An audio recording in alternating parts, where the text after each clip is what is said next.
네, 세월호 참사 5년 9개월 만인 어제 검찰 특별수사단이 해양경찰청장 등 당시 해경수뇌부에 구속영장을 청구했죠. 모두 업무상 과실치사상 혐의가 적용됐습니다. 가만히 있으라는 지시는 있었지만 배에서 나오라는 외침은 없었던 그날 소홀했던 조치에 해경 최고윗선의 책임이 있었는지 여부가 혐의를 가릴 쟁점이 될 전망입니다. 김수현 기자입니다.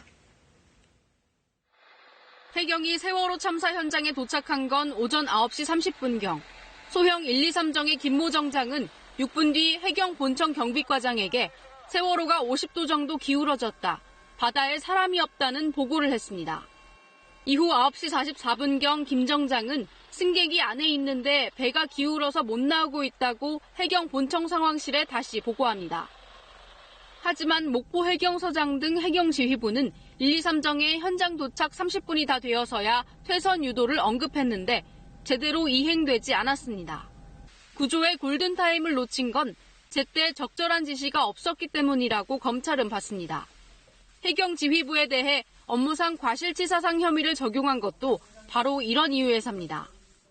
선내 탈출 준비 또는 지시를 할 수 있었던 상황이었다. 그런데 전혀 하지 않았다. 그것이 업무상 과실치사죄의 구성 요건을 이루는.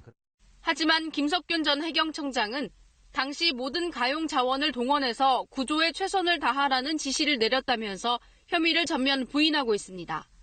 특히 퇴선 유도 같은 구체적인 상황 판단은 현장에서 하는 것이지 지휘부의 몫이 아니라는 주장입니다. 따라서 당시 현장 보고가 얼마나 구체적이었는지 또 지휘부의 지시와 대응이 얼마나 부실했는지 여부가 혐의 입증의 관건이 될 걸로 보입니다. 검찰은 김 전 청장 등에 대한 구속영장 심사에서 이를 뒷받침할 증거를 제시할 방침입니다. KBS 뉴스 김수현입니다.